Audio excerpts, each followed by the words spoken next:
if you put in the work, then you're going to see the results. But if you sleep in and you're lazy and you're not attending networking events and you're not marketing yourself and you're kind of just thinking that some client will just call you one day and say they want to buy $1 million house, that will never happen.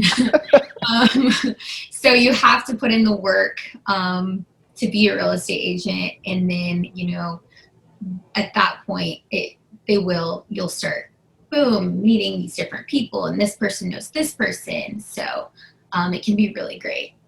Okay, no, that's a good point, because I see some real estate agents like really struggling or not doing anything at all. And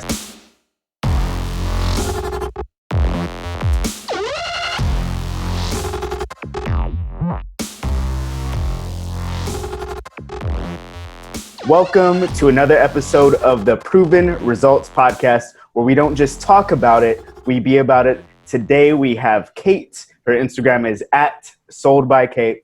I'm Juan Garcia with Gold Lake Media. We market, brand, and help professionals with communication. We have my co-host, Josiah.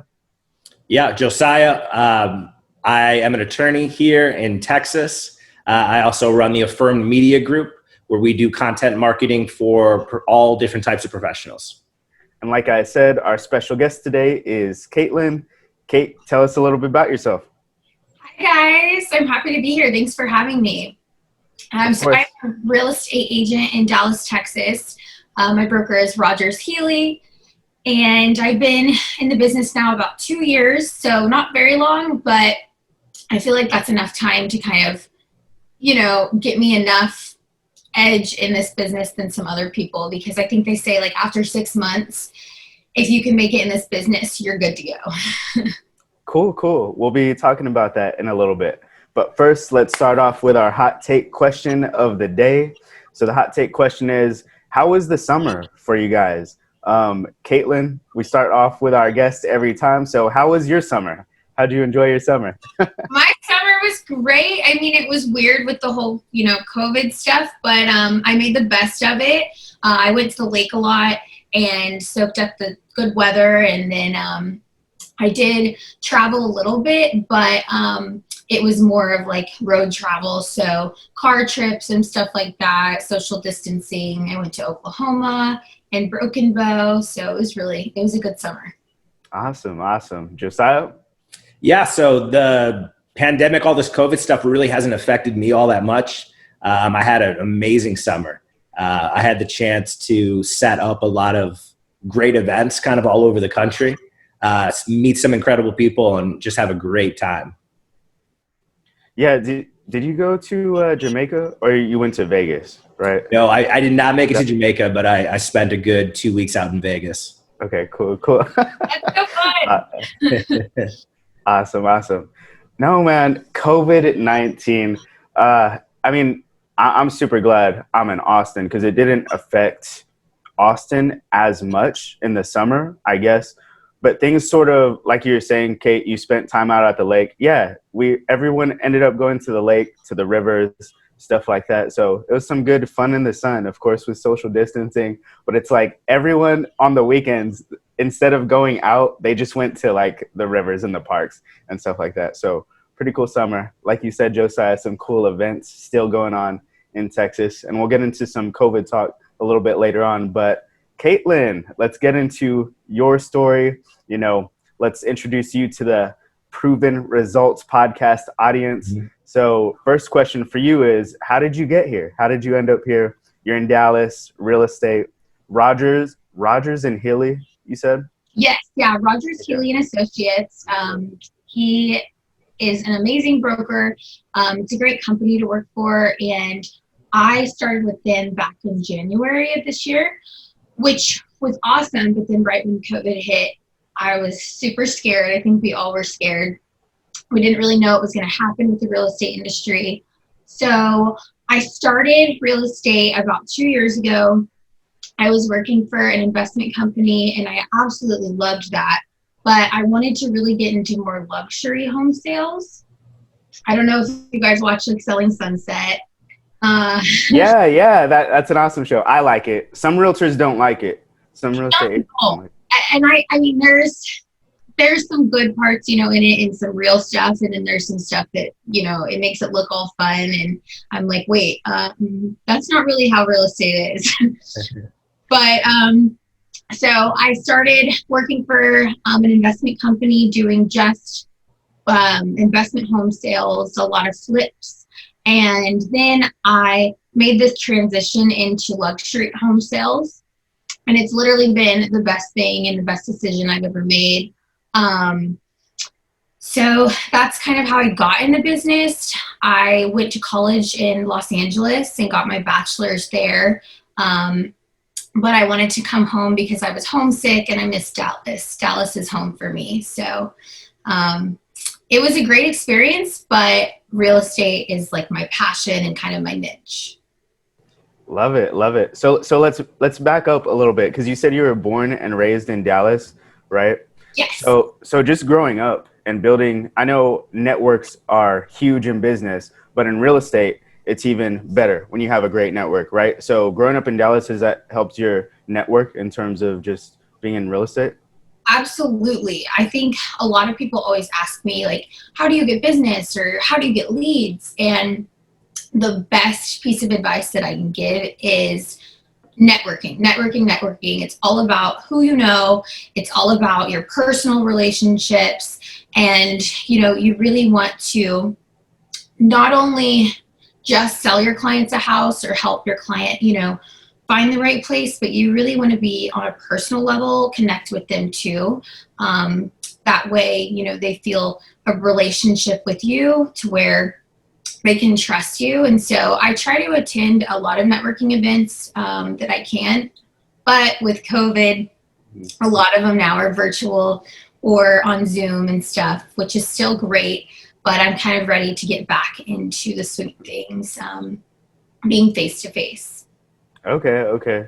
Yeah, that's a good point. So how has or have you been to any networking events lately, or is everything virtual, or are they smaller, more intimate, I guess? Tell us a little bit about that. So I actually went to one 2 weeks ago in Dallas at the Virgin Hotels, and it was called The Event, and it was great. But there was a lot more people that showed up to that than I thought. I mean, the room was just packed full of people.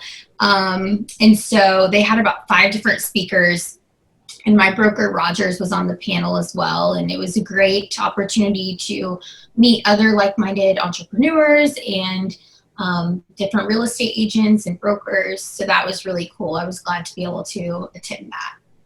Awesome. Do you have any questions, Josiah, before I get into? Yeah. So it's interesting how all these Zoom calls really picked up and changed this entire landscape. And it's the impact that it had, I think, is going to be felt for years to come. But on the other side of that coin, we have the events that do actually happen in person. There's so much interest in them because they are a rarity nowadays that so many people are interested in coming to things like that.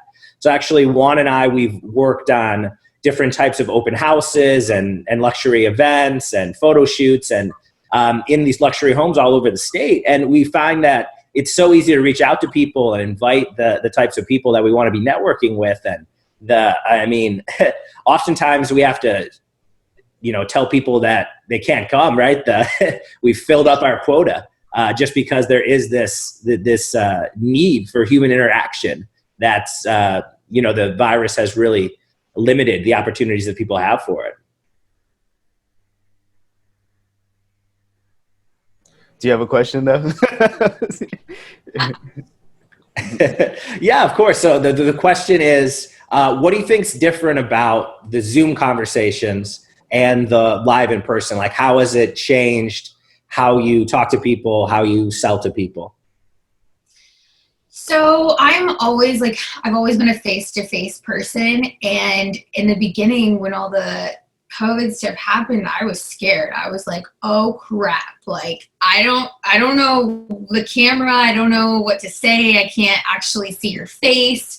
I was almost like, I felt like it was like a catfish. Like, is this really you? So I would say it's just a little bit different. It takes a lot of getting used to, but I did do a lot of virtual tours as well with my clients in the beginning. So that was more difficult for me because I would have to not only search for, let's say, new apartments for my clients, but then I would have to see, is the apartment complex doing tours virtually or are they doing in-person tours? So it was actually a little bit more of a challenge too, because some of my clients didn't want to lease places that they hadn't seen in person physically. They didn't want to offer on a house that they've never walked through before. So I definitely have kind of gotten over that little challenge and that hump. Now it's a lot easier. We've put things in place to make it easier, but I definitely prefer the face-to-face interaction and just being able to actually, you know, look at someone in the eye face-to-face. But yeah, I mean, especially when people are, it's such an emotional process, right? Finding that perfect home for yourself. And if you're not able to actually be there, that seems like an incredible challenge. So what are some of the ways you mentioned that you had certain systems that you put into place? Do you want to get into any of those? Yeah, so a lot of my clients would not be comfortable allowing like showings or open houses unless we had certain requirements met. So we make sure that we sanitize the home, you know, after showings. We make sure that we wear a mask at all times, and we would even for open houses, I always have extra mask, you know, available if someone forgets theirs. And then we also do all of the virtual tours. So I'll send my clients virtual videos and walkthrough videos.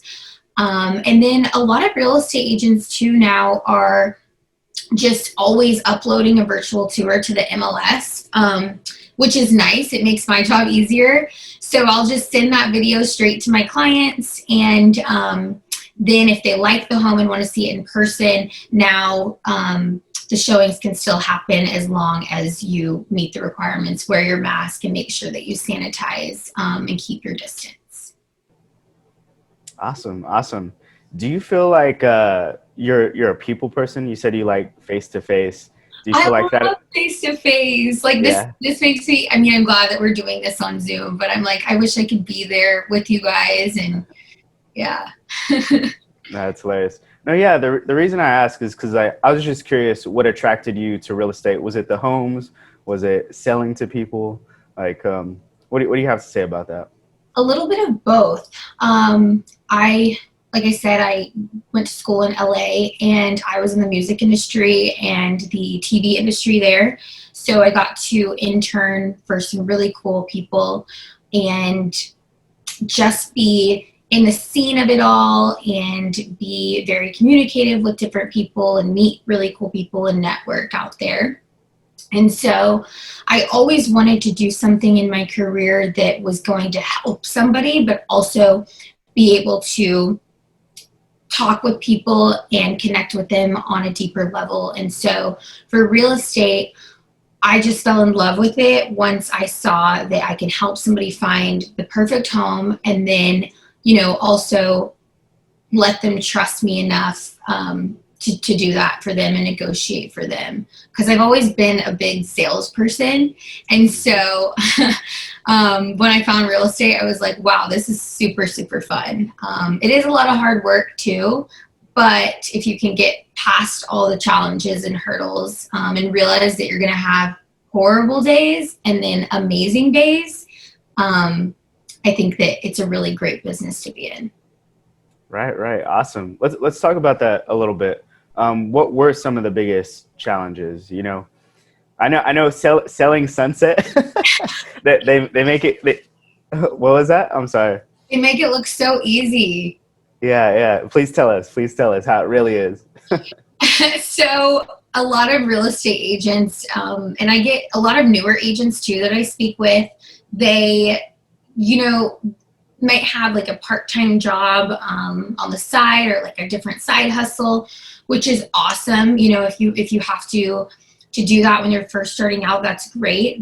But I will say what I found is you have to make this your full-time job, and you have to really put in all the effort to do so.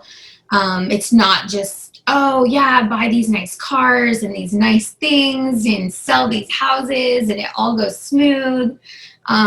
You might have an appraisal come in lower than you thought, or you might have a weird situation that you never even would think would happen. So it's not all rainbows and unicorns, but if you can kind of learn how to manage the bad days, or like a bad transaction, then you can learn how to handle the good ones awesomely as well. Awesome.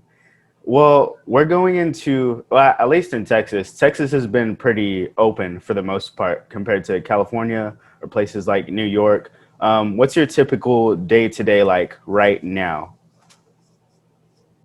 So typically I try and schedule each week all my showings out for the week with my clients. So I work with not only investors or buyers, sellers. I try and do it all, because I feel like the real estate agents that are just apartment locators or just have one niche are a little bit more closed off. And so I work with a lot of land clients. I work with apartment clients, first-time home buyers, and sellers. And so my week usually is catered to my clients and when they can go look at homes and apartments. And then also I kind of schedule my listing appointments and meetings around that. And I usually take one day to kind of work on my social media content and get that lined up as well for the week. Yeah, that's super interesting. Now, speaking of social media, I believe I was looking at a realtor in LA, and somehow I came across your profile, and I was like, oh, she's in Dallas. Josiah's in Dallas. I'm in Austin. We might as well invite her to be a guest on the podcast. But no, I was actually impressed by your Instagram and the way you're marketing. I have it up right now. Yeah. So what I notice with a lot of, because I know a lot of realtors, some of my clients, they know a lot of realtors, and I look at their Instagrams as a marketer. A lot of people just post pictures of homes. I mean, that's cool. That's fine. But like, it's like almost every realtor does that, right? So like, what's your personal marketing philosophy, I guess, or personal branding philosophy? Yeah, I mean, I try and think about who I would want to follow and what I would be interested in. And so if you see the real estate agents who are just like posting homes and posting, an apartment, that kind of gets boring, because that's all it is. It's like, okay, another house. Oh my gosh.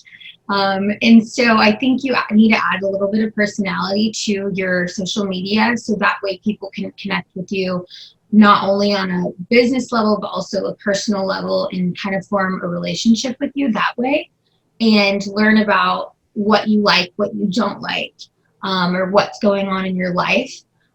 So that way they can feel like they are closer to you, and it's not just about the business and selling homes, but it's more about, who you are.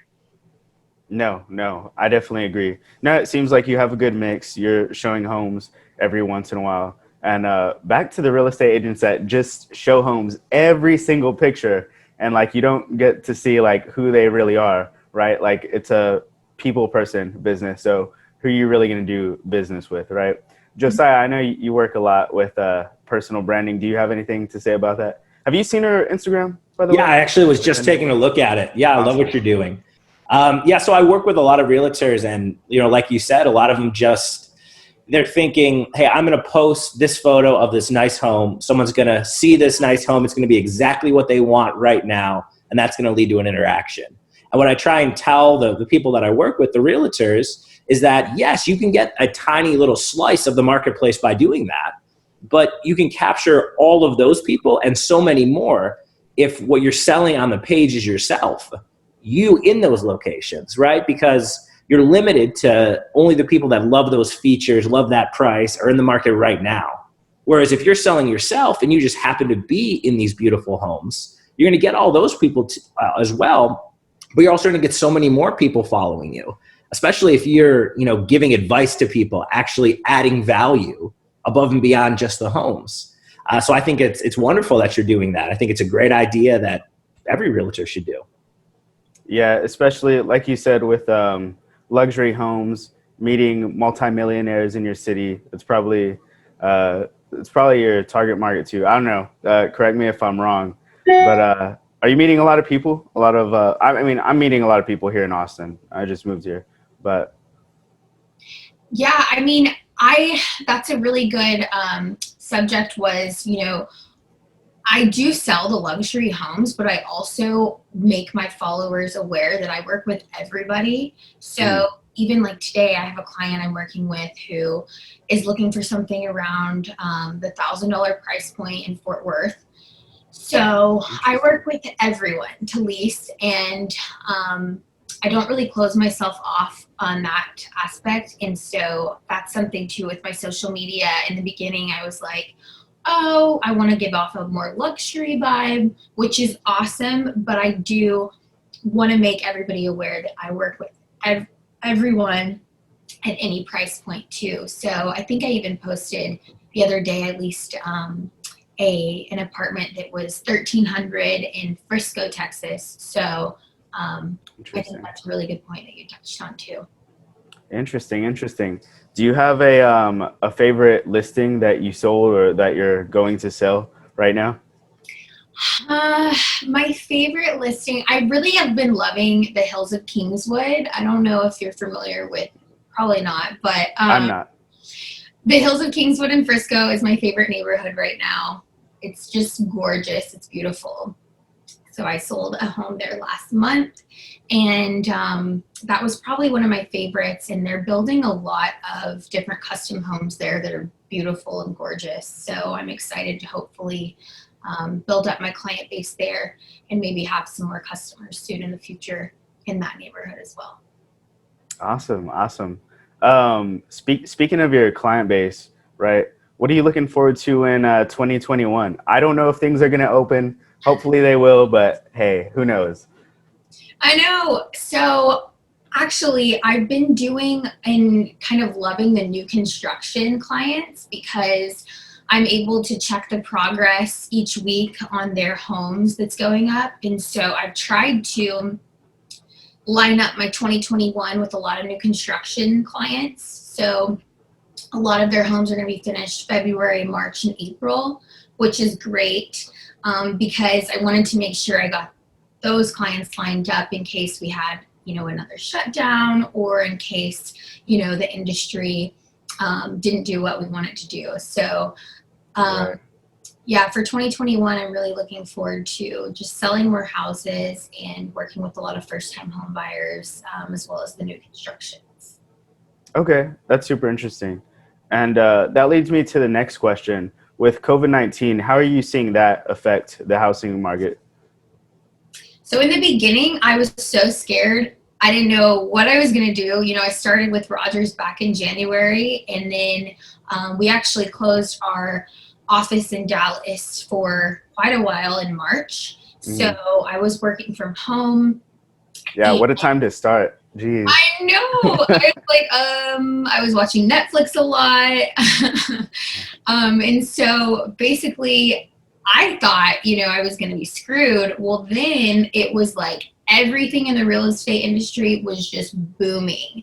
I would schedule showings, and, they would list the house on a Wednesday. I'd schedule a showing for Wednesday afternoon, and they would say, oh no, we have 3 offers.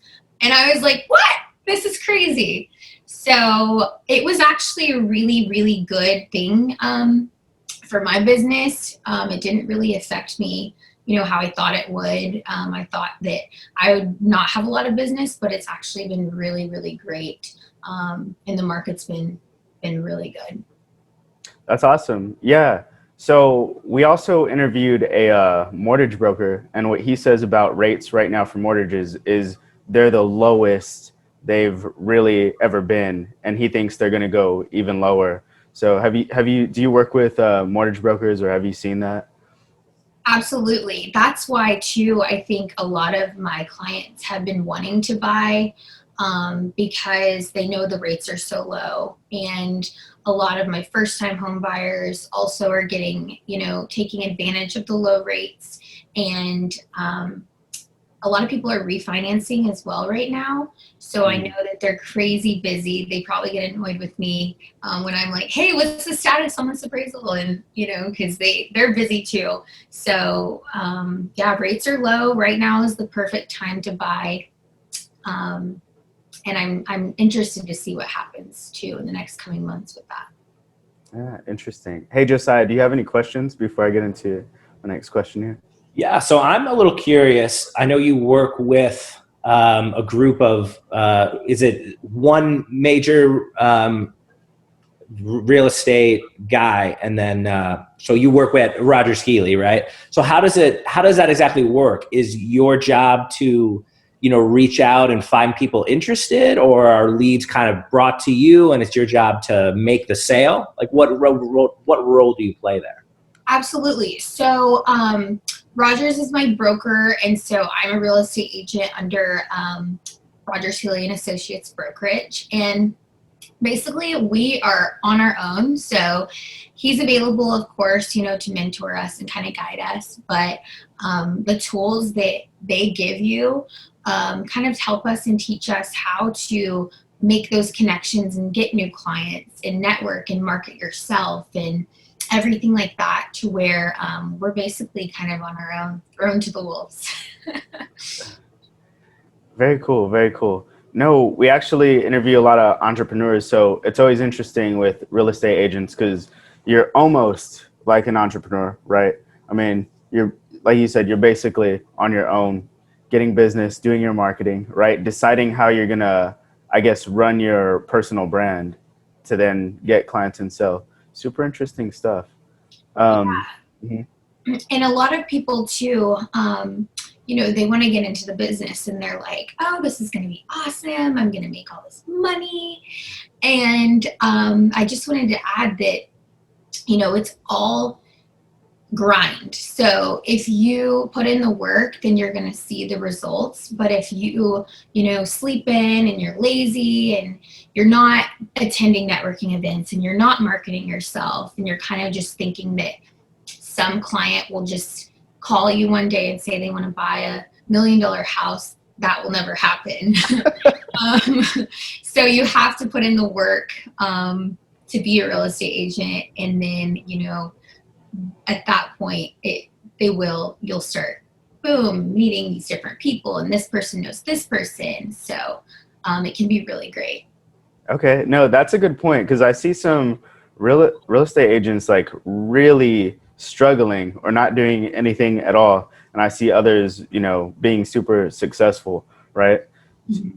Do you have any mentors that you look up to in the real estate industry, or anyone that's really, I guess, guiding you?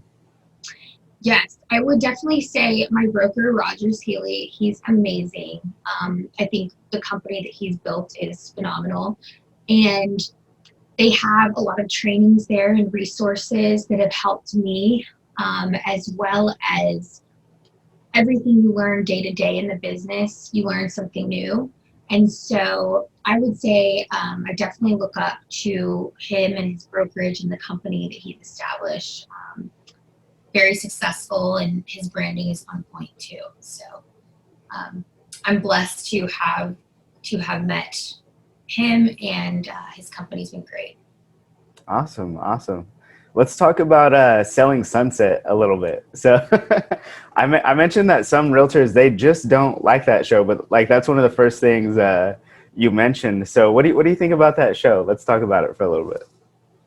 I love it just because, I feel like some parts of the show I can relate to. And a lot of the characters crack me up. They're funny and I love them.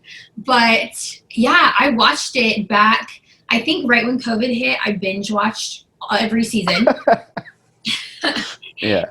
And, actually there were a few moments where I did learn some things and could connect with and relate to, but it is funny. how I feel like everything went pretty smoothly. And I was like, wow, why can't it be like that for me? That's awesome. That's awesome. Was LA, really like that? Yes. Yeah. It really was like that, which, I did move back home because my apartment in LA was just crazy expensive. And I remember I was living in like an 800 square foot apartment. There was like spiders crawling on the walls, and I was paying like $2,600 a month. And I remember it was old and gross and there was mold and everything. And I was like, I could go buy a house in Texas. Yeah. And so I moved home, but I did love the people and the experiences there in LA. But definitely Dallas, the people are just so different. And they're Dallas's home. Okay. I have a question for Josiah. Josiah, how have you been liking Dallas? You moved there 5 months ago, you said? Yeah. I think 10 months now. 10 months now. 10 months? Okay. Yeah. So I grew up in a tiny town in upstate New York, then moved to Austin for a couple of years, and then just moved out here to DFW. And I mean, I really haven't got to experience much of it, to be honest with you, just because of the virus. I had a couple of good months at the beginning, and then everything kind of shut down. So I don't have a great answer for that one, Juan. That's funny. Hey, Kate, what does Josiah, let's say everything is just open up, right? What does Josiah absolutely just need to do? What is he missing out on? Okay, well, I feel like Dallas in a lot of stuff is starting to open back up. So Dallas has so many cool restaurants and so many cool bars. I would say definitely check out a lot of the cool restaurants. Got to go to Nick and Sam's. Where else should you go? Trying to think. Nick and Sam's. Nick and Sam's is the spot. And then they're doing, I think, in Frisco right now, they're doing a light show at the Rough Riders Stadium. And so you can literally drive through in your car and take your family and your friends, and they're giving you like hot cocoa, and you drive through the light show for the holiday season. So that's a cool thing to kind of do on the weekends. That's still social distancing, but also fun. Yes, I've heard great things about Nick and Sam's. Shout out to Nick and Sam's. Definitely going to be checking them out soon. Oh, man, you got to get the rainbow cake. The rainbow cake. Okay. See, I'm learning so much today. I had never heard of this TV show you're talking about. Now I got the rainbow cake. Yeah, dude. Is this on Netflix? Is this where do you find this show at? Selling Sunset, bro, on Netflix. Okay, wait. Let me give you some context. So, hey, Kate, I have a female roommate, right? And I was binge watching Selling Sunset too. And she was like, Juan, like, why are you watching this? This is like a girl show. And I was like, dude, I just like the luxury homes and I like selling. And I like the brothers. They're freaking ballers. So yeah, she was making fun of me a little bit, but you got to watch that, Josiah. Super cool. That's funny. Yeah, you got to watch it. It's great. I feel like you like it a lot. I mean, like I said, some stuff is just not really what happens in the industry, but then it is cool to see all the luxury houses. I think they had one on there for like $70 million or something, and the views were incredible. So yeah, you got to watch that. It's a great show. I think I still have a season left to watch. I might watch it today while I'm sending out messages and stuff. Probably, yeah. I think so. I might watch it today then while I'm sending out messages. I love it. Yeah. Season 4, I think, came out about like a month or two ago. I do need to watch it. Yeah. Okay, cool. Hey, Josiah, do you have any questions for Kate here? No, take the lead on it, Juan. Take the lead on it? Okay. What are you most excited about right now, Kate? Like, what are you absolutely just obsessed with? I am obsessed with just talking to as many people I can and getting, the word out about what I do to as many people that I can. So whether that be through social media, those networking events, or, even being that annoying real estate agent who lets everybody know, hey, I can help you out. So I'm obsessed right now with just getting my name out there and then working with as many people as I can. I don't have a team yet, but that would be something that I eventually want to start mentoring newer agents in the industry and starting a team eventually would be my goal. Interesting. What advice would you give to newer agents? I would say stick with it. So learn as much as you can, attend as many trainings as possible that you can at your brokerage, and talk to as many agents that you can because they have advice that some other agents may not have experienced yet. So everybody can give you kind of a different piece of advice in the industry, but just keep with it. Don't give up if your client ghosts you.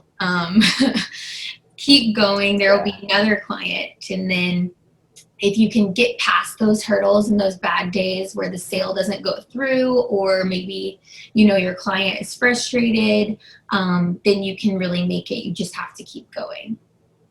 Definitely. I'll speak to that too a little bit because I love sales, right? And Josiah knows this as well. But one of the biggest things we're taught in sales is just surround yourself with leads so that when you have that deal that you thought you were going to get, but it just falls through, you're not like sitting there all day upset about it. Like you're right on to the next one, right? With a good attitude. So I would give that advice to people in sales as well. Do you have anything to say, Josiah? Yeah. So you mentioned having a team. What do you think the power of having a team behind you is versus just kind of doing it on your own? So doing it on your own is great, but sometimes I feel like it can get a little overwhelming. So having a team would really just kind of take off a little bit of all the pressure. And so that way you're able to help way more clients than you could by yourself because, there's only 24 hours in the day, but having a team would be able to give, more opportunities to different clients and be able to help more people and eventually close more deals. Awesome. Dream team. Dream team, that's right. And I want to be able to kind of, when I first started out, I didn't know what I was doing. I didn't know really anything about contracts and how to, sell and how to do the business. So I think for me, I would really like to help other people starting out learn the process, learn how to get new clients and, from start to finish, how to write contracts, stuff like that would be cool as well, kind of to mentor some newer agents. Awesome. And real quick, if Josiah, do you have any more questions, Josiah? Yeah, I mean, so I'm curious, did you grow up in the city of Dallas? I grew up in Frisco. So Frisco is about, I would say, depends how fast you drive, but about 30 minutes down the tollway north. And it's booming. Then you've got Prosper above Frisco, and that's, another town that's really taken off.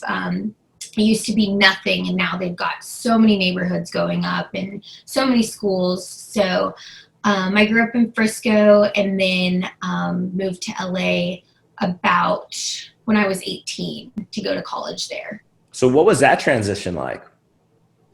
It was so weird. I mean, it was just, I got there and I was like, this is a whole nother city. This is not like Texas. But there were so many things to do there that you can't do in Dallas. Like the closest beach, I think, is Galveston. Mm-hmm. So back in LA, we would go to Malibu on the weekends, and it was a 30-minute drive to go to Malibu, and I was living my best life. You living your best life yet. In the end, Texas won out. You returned here. Did win though. Nick and Sam's will have to do. Texas. There we go. No, I remember when I moved to the Bay Area after college. Yeah, we would always go to the beach. That's not something, or people like the beach here in Texas. I don't like the Texas. I don't like the Gulf Coast. Yeah, you make that face. You know exactly why. You know exactly why. No, Malibu is fun. I love the waves over there. But when I was in Cali, I did miss all the lakes and rivers, at least where I was, because there just wasn't as many lakes and rivers. It's not like you can do those things in the ocean, I guess. Does that make sense? Yeah. Are you close? Because I know Austin has a lot of cool outdoor like rivers and lakes and stuff. Do you ever go to the lakes there in Austin or like Barton Springs and stuff? Is that open now? Definitely. Definitely. Yeah, it's been open. And even when it wasn't this summer, me and my roommate went anyway, and everyone did. But no, yeah, I live right down the street from Barton Springs, go kayaking in the lake, stuff like that. So yeah, super cool. Have you been to San Marcos? I have been, I think I've driven through, I might have gone to the outlets there at San Oh, Marcos. okay, the outlets. Yeah, I used to work at the outlets. Oh, nice. Yeah, they have a Lululemon outlet. So I go there like on my way usually. But it's a cool place too. That's hilarious. Have you been to San Marcos, Josiah? I have, absolutely. Yeah. I love those Yeah. apples there. Dude, I miss San Marcos. I need to go back soon to the river. But okay, I was gonna ask, are there any, or tell the audience, or any people that are new to real estate, want to get into real estate, what are some common misconceptions or things that people just don't know that they need to know about the real estate industry? Yeah, so I've had a few people recently contact me and ask how they can pass their real estate test because they Right. might have failed once or twice. And I will say it took me 4 tries to get my real estate license. So don't get discouraged. If you don't pass your first time, it's okay. It's not the end of the world. It doesn't mean that you don't need to be in the business. It just might take you, more studying or actually, focus on studying for your test. So don't get discouraged if you don't pass your first time. When I was first studying to get my license, I had a lot going on. I was super stressed out. And I think that took a toll and was kind of why it took me a few tries. But, just work hard, study hard, and don't get discouraged. And then also, don't have a backup plan. Make this be your plan and work hard. Because if you know that you have something to fall back on, you won't, work as hard and you'll put it kind of off, but make this be your life, and fall in love with the process. Yeah. I like that. I like that advice. That's called like burning the something. It's not called burning the bridges, but it's like burning the boat or something like that, right? No, super cool. That's the way I did it when I started my business. I just freaking quit and I was like, yo, this is plan A, no plan B. Absolutely. Me too. Awesome stuff.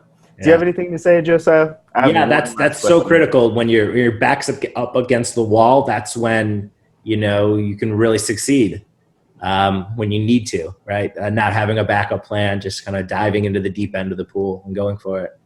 Yeah, and that's how I feel like for me too. I work a lot better under pressure. And so I think having a little bit of kind of a pressure on you and just the drive to work really, really hard, you'll be really successful in this industry. I like that. Okay, so some good words for the listeners right there. I have a last question here. If you don't have any more questions, Josiah. Yeah, go for it, Juan. Yeah, sure. So what's being in the real estate industry so far, what's the best compliment that you've received in terms of the way you work? Go at it. Show off. I don't want to be like, I would say a really great compliment that I've gotten is, I am kind of still young. And so a lot of people have told me that I carry myself very well for my age and that I am very knowledgeable for my age of the business. And so I try and hold myself to that standard, just because a lot of people who are younger, they won't take you seriously in this business. So I would say when people tell me that I carry myself really well, that's a big compliment for me, because that's what I strive to do. And I always want to be nice. I've met a lot of real estate agents who are just mean, like mean people and just horrible people to work with. Why? Why are they mean? They're just so mean. And I'm like, why can't you just smile or be sweet? So I always try, to be nice and be kind. But I will put my foot down if I have to. Awesome stuff. Awesome stuff. Any last words for the listeners before you go? Thank you guys for having me. I did want to say, any newer agents who are starting out, feel free to reach out to me, and I, can try and give you some advice. And if you know anyone who wants to buy, lease, or sell, you can contact me, text me, call me, or email me. Awesome. And where's the best place to find you? Where should they find you? So you guys can go follow me on Instagram. It's Sold by Kait. It's Kait. Or you guys can call me, or you can find I think my phone number is listed on my Instagram, as well as my email is listed there. So Instagram is the best way to find all my info. And then you can also go to my website. It's www.soldbykait.com. Awesome. Awesome. We'll put her links below, guys. That is it. If Josiah, you don't have anything to say? Yeah, perfect. I'll give you a follow right now. And thanks so much for coming on. Thank you guys for having me. Of course. And that is it.